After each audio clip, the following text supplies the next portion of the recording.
જય સ્વામિનારાયણ। આજે આપણે 18મું જે ચેપ્ટર છે જેનું નામ છે મુક્તાની મુક્તાની એટલે કે છૂટાછવાયા મુક્તકો।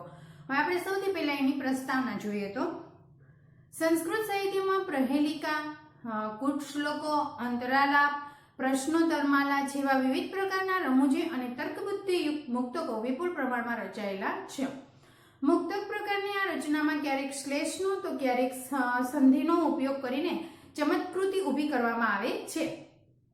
ક્યારેક વડે સમાસ ફેર કરીને તો ક્યારેક અન્વય ફેર કરીને દ્વિવિધ અર્થઘટન કરીને ચમત્કૃતિ સર્જવામાં આવે છે। એટલે કે ક્યારેક ક્યારેક અમુક સમાસ ફેર અમુક છંદ ફેર કરી અને એમાં ચમત્કૃતિ સર્જનાર છે। આ પ્રકારના મુક્તકોની રચના સળંગ એક ગ્રંથ તરીકે થઈ હોતી નથી, પરંતુ આવા મુક્તકો કાલાંતરે જુદા જુદા પ્રદેશમાં વિદ્વાન કવિઓ દ્વારા રચવામાં આવેલા છે। વળી તેમનો સંગ્રહ પણ ભિન્ન ગ્રંથોમાં જ થતો રહ્યો છે। વર્તમાનમાં આવા મુક્તકોનો સંગ્રહ કરીને સુભાષિત રત્ન ભાંડારકાર તરીકે પ્રકાશિત કરવામાં આવ્યો છે। પ્રસ્તુત પાઠમાં વિવિધ પ્રકારની ચમત્કૃતિ સર્જાતા 8 પદ્યોનો સંગ્રહ કરવામાં આવ્યો છે। આવી ચમત્કૃતિ માત્ર મનોરંજન માટે જ હોય છે તેવું નથી। શાબ્દિક રીતે અને આર્થિક રીતે ચમત્કૃતિ સર્જતા આ પદ્યોમાં માનવીય જીવનને ઉત્તમ બનાવવા માટેના ઉપાયનો પણ ઉપદેશ આપવામાં આવેલો છે। આ ઉપદેશ મુજબ જીવન જીવવાનો માણસ સર્વત્ર સફળતા પ્રાપ્ત કરી શકે છે, પોતાના જીવનને પણ સુંદર અને સુખી બનાવી શકે છે। એટલે કે અહીંયા જે છૂટાછવાયા જે શ્લોક છે, છૂટાછવાયા જે મુક્તકો છે એને આપણે શબ્દાર્થ દ્વારા લખતા જશું અને એમને સમજતા જશું, બરાબર। તો અહીંયા આપણો સૌથી પહેલો જે શ્લોક છે એના શબ્દાર્થ પહેલા લખશું, બરાબર। એટલે કે પિનાક નામનું ધનુષ્ય છે, બરાબર। ધનુષ્યનું નામ છે પિનાક, બરાબર। પછી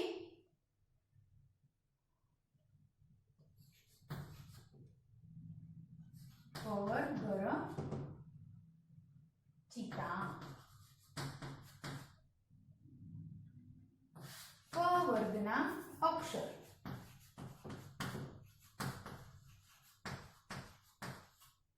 પ વર્ગના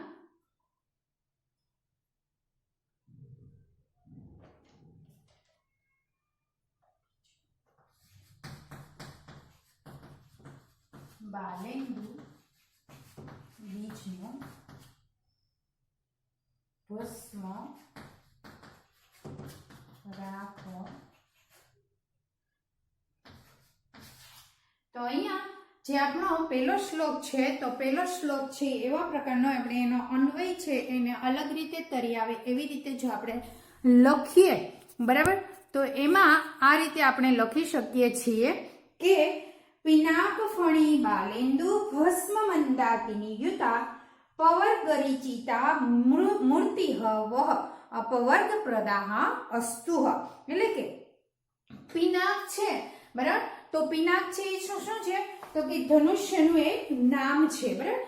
પિનાક એ ધનુષ્ય છે, ફણી એ સાપ છે, બાલેન્દુ એટલે કે ચંદ્ર રેખા છે, ભસ્મ અને મંદાકિની ભસ્મ છે અને જેના મસ્તક પર રહેલી છે ગંગા નદી છે। એવી પવર્ગ દ્વારા રચવામાં આવેલી ભગવાન શિવની મૂર્તિ તમને હંમેશા માટે મોક્ષ આપનાર અપવર્ગ પ્રદા અસ્તુ, એટલે કે તમને હંમેશા માટે મોક્ષ આપનારી બને। જેમાં આપણે જોઈ શકીએ છીએ કે ભાઈ પહેલો શ્લોક છે એમાં શું કહેવામાં આવ્યું છે તો કે પિનાક નામનું જે ધનુષ્ય ધારણ કરનારા જે ભગવાન છે, બરાબર, જે બાલેન્દુ જે છે, બરાબર, જે ચંદ્ર સમાન જેના સર ઉપર જેની જટા છે એની ઉપર ચંદ્ર જે બિરાજમાન છે, જેની જટામાં ગંગા બિરાજમાન છે, જેના ગળાની અંદર ફણી એટલે કે સાપ બિરાજમાન છે, એવા હે ભગવાન શિવ તમને હંમેશના માટે મોક્ષ આપનારા બને। તો અહીંયા પહેલો જે શ્લોક છે એ ભગવાન શિવને આરાધના કરવામાં આવી છે, શિવને પ્રાર્થના કરવામાં આવી છે અને ભગવાન શિવ જે છે એના મસ્તક ઉપર ગંગા છે, ચંદ્ર છે, એના ગળામાં સર્પ છે, બરાબર। તો એવા જે ભગવાન શિવ છે જેનું ધનુષ્ય છે ધારણ કરનારા એવા ભગવાન શિવ આપણને સૌને એટલે કે તમને બધાને અને મને દરેક આખા વિશ્વને એ પોતે મોક્ષ આપનારા બને। એટલે કે જ્યારે પણ કોઈ વ્યક્તિનું મૃત્યુ થાય છે ત્યારે આત્મા શિવ અને આત્મા બંને એક થઈ જાય છે અને શરીર છે હંમેશના માટે નાશવંત રહ્યું છે. તમે આમ પણ ઘણી બધી જગ્યાએ સાંભળેલું જ હશે અને શ્રીમદ ભગવદ્ ગીતામાં પણ ભગવાન શ્રી કૃષ્ણે આપણને ઉપદેશ આપતા જણાવ્યું છે કે હંમેશના માટે જે આપણું શરીર અત્યારે જે કાર્ય કરી રહ્યું છે આપણા કર્મને આધાર કાર્ય આપણે કરી રહ્યા છીએ. આપણે સારા કર્મ કર્યા છે, ખરાબ કર્મ કર્યા છે, એ આપણને ખબર નથી, બરાબર. અને પણ અત્યારે જે આપણે જીવન જીવી રહ્યા છીએ આપણને ખ્યાલ છે કે આપણે કેવા પ્રકારનું જીવી રહ્યા છીએ. તો હંમેશના માટે આપણો જે ધ્યેય હોવો જોઈએ કેવો હોવો જોઈએ તો કે યોગ્ય રાહ ઉપર ચાલવાનો હોવો જોઈએ, બીજા લોકોનું સારું કરવાનું આપણો ધ્યેય હોવો જોઈએ, જે ગરીબ છે એને મદદ કરવાનો ધ્યેય હોવો જોઈએ, કોઈ પણ વ્યક્તિને જરૂરિયાતમંદ છે એને આપણાથી જેટલું શક્ય હોય એટલી જરૂરિયાત પૂર્ણ કરીએ એવા પ્રકારનું આપણું જીવન છે હોવું જોઈએ. એટલે અહીંયા એવું કહેવામાં આવ્યું છે કે એવા ભગવાન જે શિવ છે એ આપણને મોક્ષ આપનારા બને. ત્યાર પછીનો આપણો બીજો શ્લોક છે. બીજા શ્લોકના આપણે શબ્દાર્થ લખીએ. ઉપાદેયમ ગ્રહણ કરવા. ઉપાદેયમ ગ્રહણ કરવા. હેયમ ત્યાગ.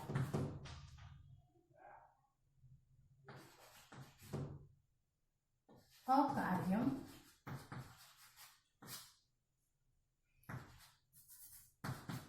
ન કરવા જેવું. ગુરુઃ ગુરુ એટલે ગુરુ, બરાબર. તો અહીંયા આપણો જે બીજો શ્લોક છે ભગવાન કિમ ઉપાદેયમ ગુરુવચનમ અપિ ચ હેયમ કિમ અકાર્યમ કહ ગુરુઃ અધિગત તતત્વઃ શિષ્યહિતાય સતતમ ઉદ્યમઃ. એટલે કે અહીંયા એવું કહેવામાં આવ્યું છે કે હે શ્રીમાન ગ્રહણ કરવા જેવું શું છે તો કે ગુરુ વચન, બરાબર. તો કે ભાઈ આ દુનિયાની અંદર આ સમાજની અંદર ગ્રહણ શું કરવા જેવું છે તો કે ગ્રહણ કરવા જેવું છે તો એ છે ગુરુ વચન છે, બરાબર. જે શિક્ષક જે તમને ભણાવે છે એની જ વાત નથી, બરાબર. તો તમે બાલ મંદિરથી હજી તમે ઘણું બધું ભણવાના છો એ ત્યાર સુધીમાં તમને ઘણા બધા ગુરુઓ મળવાના છે, ઘણા બધા શિક્ષકો મળવાના છે. તો એમાં ના પણ તમારા કોઈ એવા હૃદય સ્પર્શી જાય એવા ગુરુ હોય છે જેને તમને સાચી રાહ બતાવી હોય છે, જેને તમને કંઈક તમારા જીવનની અંદર એનું યોગદાન રહેલું છે. તો એવા ગુરુની વાત છે. ઘણી બધી વાર એવું પણ હોય છે કે જે ભણતા નથી હોતા એને ઘણી બધી વાર કોઈ બીજા ગુરુ જે સાધુ સંતો છે એને પોતાના ગુરુ બનાવેલા હોય છે. એ ગુરુ પોતાના જે સાચી રાહ બતાવે છે, સાચી દિશા બતાવે છે.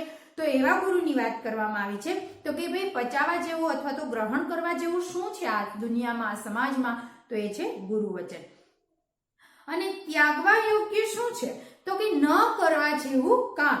તો ગુરુ કોણ છે? જે નિરંતર શિષ્યના હિત માટે હંમેશના માટે તત્પર રહે છે અને જેને તત્વજ્ઞાન પ્રાપ્ત કર્યું છે તેને ગુરુ કહેવામાં આવે છે, બરાબર. તો ત્યાગ કરવા જેવું શું છે તો કે જે અયોગ્ય કામ છે, જે પહેલા તો આપણે ગ્રહણ શું કરવું જોઈએ તો કે ગુરુ વચન. ત્યાગ શું કરવું જોઈએ તો કે જે દુર્જન વૃત્તિ આપણા અંદર રહેલી છે, બરાબર. સૌથી પહેલા એક વસ્તુ વિચારી લેવી કે આપણામાં કંઈક દરેક વ્યક્તિમાં કંઈક ને કંઈક ખામી છે અને દરેક વ્યક્તિમાં કંઈક ને કંઈક એવી શક્તિ પણ રહેલી છે અને એવી કંઈક આવડત પણ રહેલી છે કે જે બીજા પાસે સારા એવા કાર્ય કરાવી શકે છે અથવા તો પોતાનું નામ સારું કરી શકે છે. એ જ વ્યક્તિ પાસે કંઈક એવી ઉણપ પણ રહેલી છે. તો એવી જે ઉણપ છે એને પહેલા આપણે આપણી જાતમાંથી ત્યાગવાનો જરૂર છે, એટલે કે ત્યાગ કરવાની જરૂર છે અને સારી જે વસ્તુ છે એને અપનાવવાની જરૂર છે. એટલે અહીંયા જે આપણો બીજો શ્લોક છે એમાં એવું કહેવામાં આવ્યું છે કે ગુરુ છે એ કેવા હોવા જોઈએ તો કે ગુરુ છે એ હંમેશના માટે શિષ્યને શું એમાં એનું સારું રહેલું છે, શિષ્યએ શું કરવું જોઈએ, કેવી પ્રકારનું જીવન જીવવું જોઈએ, એને કેવા ઉપદેશ આપવા જોઈએ, એની પાસે દુઃખ છે તો એ દુઃખને ભૂલવા માટે એને કેવા કેવા કાર્યો કરવા જોઈએ, આ બધું વિચારતા હોય, જે તત્પર હોય હંમેશના માટે શિષ્યનું સારું વિચારતા હોય તો એવા પ્રકારના ગુરુ હોવા જોઈએ અને જેની પાસે તત્વજ્ઞાન હોય, બરાબર. એટલે કે જેના પાસે ધાર્મિકતાનું જ્ઞાન હોય, જે ઘણા બધા એવા હોય છે કે જે ઘણી બધી વાર અંધશ્રદ્ધામાં માનતા, તો એવો અંધશ્રદ્ધા પર તો વિશ્વાસ નથી, પરંતુ ઈશ્વરમાં આપણને એવો વિશ્વાસ હોવો જોઈએ કે આ કાર્ય છે એ હું જેટલી મહેનત કરું છું એટલી જ મહેનતથી મને સફળતાના સુધી એ મારે પહોંચી જ જશે. તો એવા ગુરુ હોવા જોઈએ કે જેની પાસે જ્ઞાન પણ હોય, જે હંમેશા માટે શિષ્ય માટે વિચારતા હોય. તો એવા પ્રકારના ગુરુ છે એ આપણે બનાવવા જોઈએ. ત્યાર પછીનો આપણો ત્રીજો શ્લોક છે, મયા મારાથી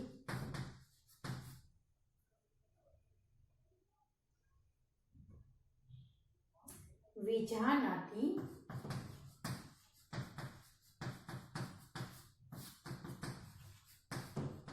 જાણે છે સંશય શંકા.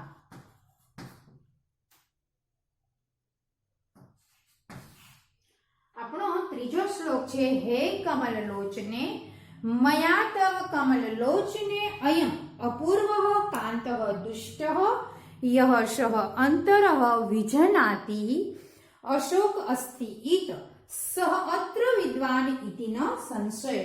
હે કમળના ફૂલ જેવા નેત્રવાળી સ્ત્રી, મેં તારો અપૂર્વ એવો પ્રિયજન જોયો છે, જે 3 શ વચ્ચેના ભેદને જાણે છે. તે અશોક છે, તે દુઃખ વિનાનો છે, તે અહીં વિદ્વાન છે, તેમાં કોઈ જ શંકા નથી. એટલે કે અહીંયા હે કમળ જેવા નેત્રવાળી, એટલે કમળનું ફૂલ છે એકદમ મોટું હોય છે, એટલે અહીંયા સ્ત્રી જે છે, જે નારી છે, એની અહીંયા સુંદર મજાની જે વાત, એની જે આંખ છે એનું વર્ણન છે એ સુંદર રીતે કવિએ કરેલું છે કે કમળ જેવા નેત્રવાળી મેં તારા પ્રિયજનને, એટલે કે મેં તારા પ્રેમીને જોયો છે, જેમાં શ વચ્ચેના ભેદને પણ મેં જાણેલો છે, કે તે અશોક છે, તે દુઃખ વિનાનો છે અને તે ખૂબ જ વિદ્વાન માણસ છે. ત્યાર પછીનો આપણો ચોથો શ્લોક છે. ચોથા શ્લોકના શબ્દાર્થ છે શસ્ત્રમ, એટલે શસ્ત્રને.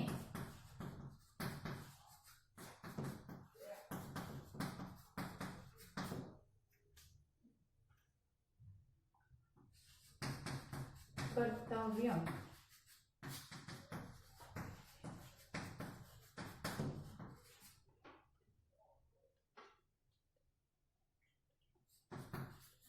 નિયોજિત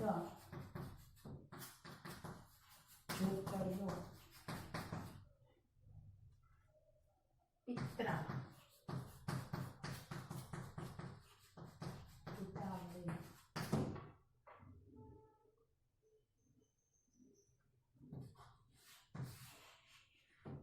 તો અહીંયા જે આપણો ચોથો શ્લોક છે, શસ્ત્રમ ન ખલુ કર્તવ્યમ અતિપિત્રા નિયોજિત એ તતઃ એવ શસ્ત્રમ કૃતવાનઃ પિતુ આજ્ઞા ન લિંખિતાઃ.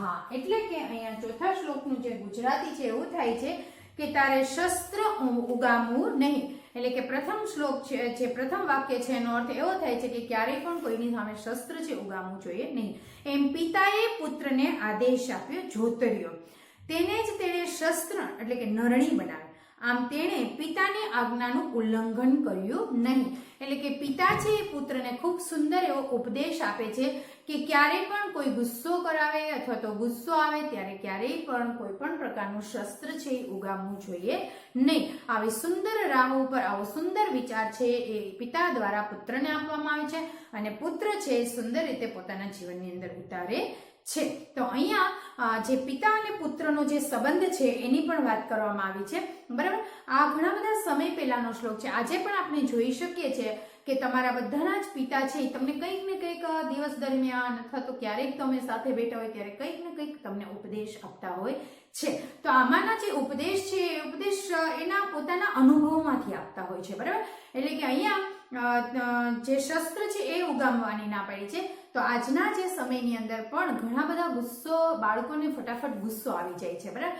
તો આ ગુસ્સો આવવાનું કારણ પાછળ એ જ છે કે જે નિયમિતતા છે, જે તમારું શિડ્યુલ છે, જે તમારું તમને જે જોઈએ છે એ નાનપણથી તમને જોઈએ છે એના કરતાં પ્રથમ આપી દેવામાં આવ્યું છે, બરાબર ને? કે જે નાનું બાળક છે, બરાબર, એ એક બોલ એને આપો તો બસ ઇનફ છે એના માટે રમવા માટે, પણ માતા પિતાને અંદરથી એટલો આનંદ થતો હોય છે તો કે એકના બદલે ઘણા બધા બોલ લઈ આવે છે. જે બાળકને એકની જ જરૂરિયાત હોય છે છતાં પણ સામે બીજા એક્સ્ટ્રા 5 બોલ પડ્યા હોય છે. એટલે બાળકને એક નાનપણથી આદત પડી ગઈ હોય છે મોટો થાય ત્યાં સુધીમાં કે જે એની જરૂરિયાત છે એના કરતાં એમને વધારે મળી જાય છે. એટલે જ્યારે પણ મોટું થાય છે ત્યારે એની જરૂરિયાત પૂર્ણ નથી થતી, ત્યારે એનો જે સ્વભાવ છે એ બદલાઈ જાય છે, એને ગુસ્સા તરફ આવે છે, એ આક્રોશ કરવા લાગે છે. એટલે અહીંયા તમને ત્યાર પછી ઉપદેશ આપવામાં આવે છે. એટલે આ શ્લોકની અંદર એક પિતા પુત્રનો સુંદર સંબંધ બતાવવામાં આવ્યો છે અને પુત્ર છે એ પિતાનું કેટલું આજ્ઞાંકિત પુત્ર છે અને કેટલું માને છે એ વર્ણવવામાં આવ્યું છે. એને શસ્ત્ર ઉગામવાની ના પાડી છે ત્યારે એ ખૂબ ગુસ્સો આવે છે, છતાં પણ સામેના વ્યક્તિઓ પર એ ક્યારેય શસ્ત્ર ઉગામતો નથી. ત્યાર પછીનો આપણો 5મો શ્લોક છે. 5મા શ્લોકના શબ્દ વૃક્ષસ્ય, ઝાડની,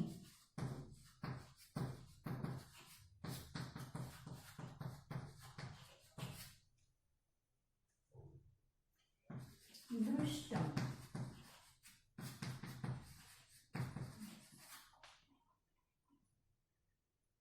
ચ,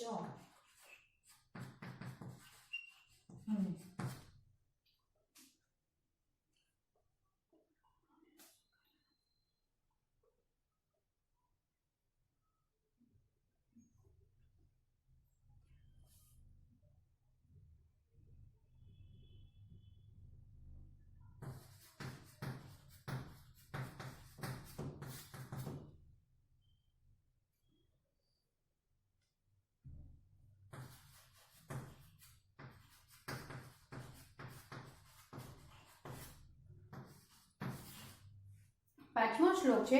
વૃક્ષસ્ય અગ્રે ફલમ દૃષ્ટમ ફલાગ્રે વૃક્ષઃ એવ ચ દૃષ્ટઃ અકારાદિ સકારાત્મક યહ જાનાતિ સહ પંડિતઃ. અહીં ઝાડની આગળ એક ફળ જોયું અને ફળના અગ્રભાગમાં ઝાડ જ જોયું, જેના આરંભમાં આદિમાં અકાર છે અને અંતે સકાર આવેલે છે. તે જાણે કે શું છે તો કે અનાનસ, બરાબર? એટલે કે અહીંયા કોઈ અનાનસની વાત કરવામાં આવેલી છે, બરાબર? અહીંયા અનનાસ લખેલો છે પણ આખો એનો પ્રશ્ન પૂછવામાં આવેલો છે એટલે આપણે ત્યાં શબ્દ છે અનાનસ બની જાય છે કે જેના આગળ પણ અકાર છે અને પાછળ સકાર આવી જાય છે. તો એવું શું છે તો કે એમાં કહેવામાં આવે છે અનાનસ છે. ત્યાર પછીનો આપણો 6થો શ્લોક છે. 6થા શ્લોકના યથા છે.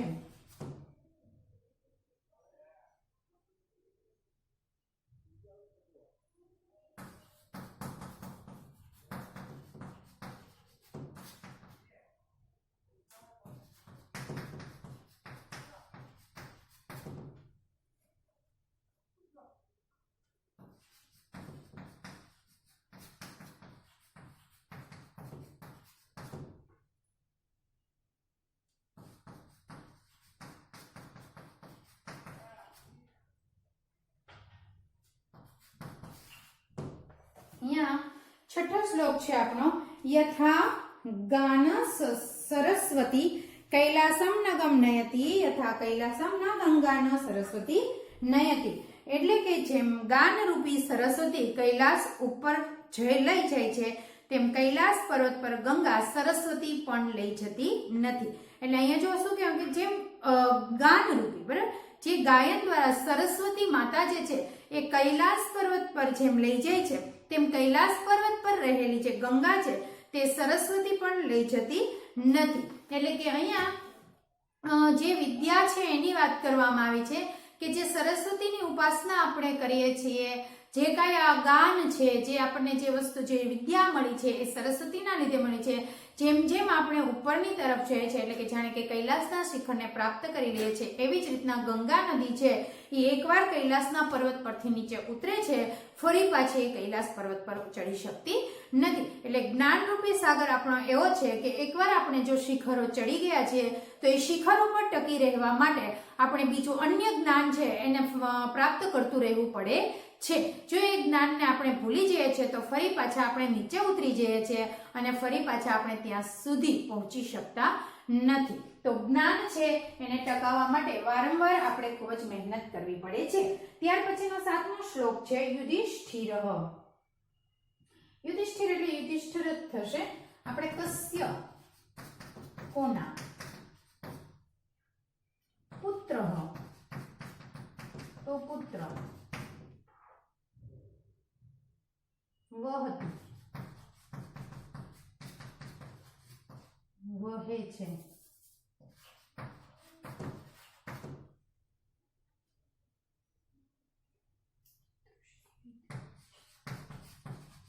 ઈદૃશી કેવી રીતે? હંસસ્થ હંસની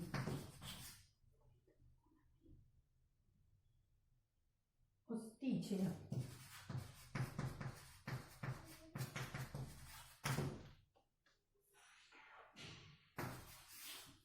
અહીંયા 7મો શ્લોક છે આપણો. યુધિષ્ઠિર કસ્ય પુત્ર ધર્મસ્ય ગંગા કીદૃશી વહતિ ત્વરિતા હંસસ્થ શોભાકા વા અસ્તિ ગતિ. એટલે કે યુધિષ્ઠિર છે કોના પુત્ર છે? ધર્મનો. બરાબર. યુધિષ્ઠિર આમ એમ કે છે કે કસ્ય યુધિષ્ઠિર પુત્ર, તો કે યુધિષ્ઠિર કોના પુત્ર છે? તો કે ધર્મના પુત્ર છે. બરાબર. ગંગા કીદૃશી વહતિ. બરાબર. તો ગંગા છે એ કેવી રીતે વહે છે? તો કે ઝડપથી વહે છે. હંસની શોભા શું છે? તો કે તેની ગતિ છે અને તેની ચાલ છે. અહીંયા 3 વસ્તુને આપણને સરખાવવામાં આવે છે. એક તો યુધિષ્ઠિર કોના પુત્ર છે, બરાબર. પછી બીજો જે છે કે ગંગા કેવી નદી છે, અને બીજું હંસસ્થ એટલે કે હંસ છે કેવો છે? તો કે એની ગતિ કેવી છે, એની ચાલ કેવી છે એની સમજાવે છે.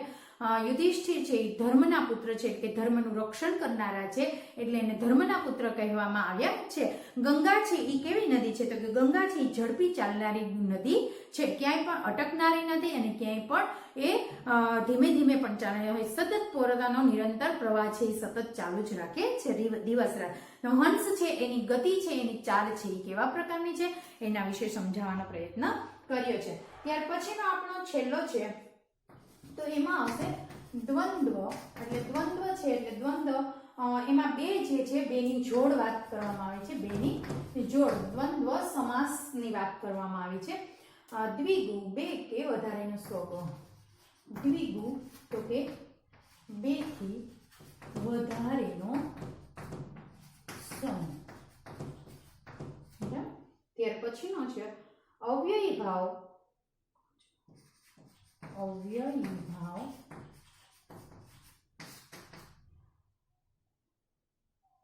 ખર્ચનો અભાવ.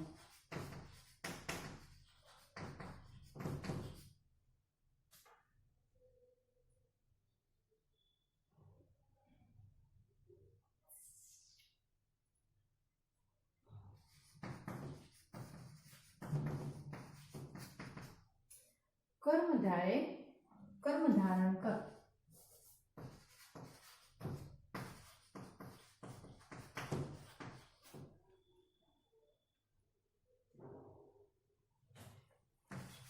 બહુવ્રીહિ.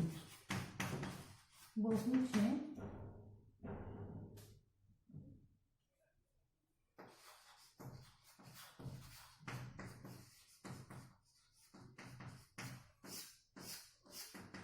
તો અહીંયા આપણો છેલ્લો શ્લોક છે દ્વંદ્વ દિદુ અપી ચ અહમ અસ્મિ મદ્ગેહે નિત્યમ યવ્યયી ભાવઃ અસ્તિ હે તત્પુરુષ કર્મધારે એન અહમ બહુવ્રીહિ શ્યામ.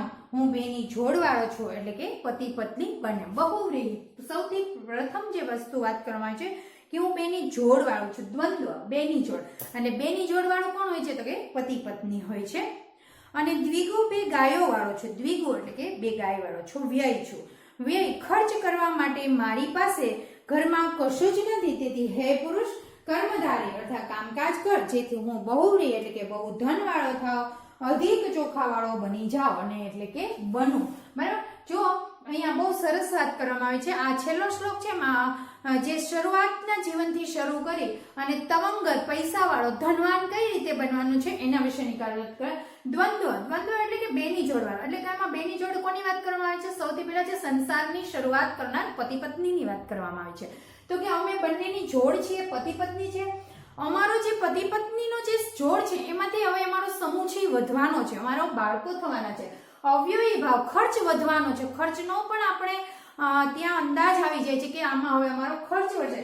તો હવે અમારે એવું કર્મ ધારણ એટલે કે અમારે હવે એવું કર્મ કરવાનું છે કે જેમાં અમારા જે ખર્ચ છે એ અમે સરસ રીતે કરી શકીએ અને અમારા ઘરની જે આવક છે એ વધારે, હું ધનવાન બનું અને હું મારા પરિવારને ખૂબ સારી રીતે ચલાવી શકું. આ જો બધા સમાસ છે બરાબર, દ્વંદ્વ સમાસ છે, દ્વિગુ છે, અવ્યયભાવી સમાસ છે, આ બધા આ છેલ્લા શ્લોકમાં આપણને સમાસમાંથી એક આખા પતિ પત્નીને પોતાનું જીવન કઈ રીતે જીવવું અને કેવી રીતે ચલાવવું એના વિશેનું આપણને એક સુંદર મજાનું ઉદાહરણ છે એ સમાસ દ્વારા સમજાવવાનો પ્રયત્ન કરેલો છે.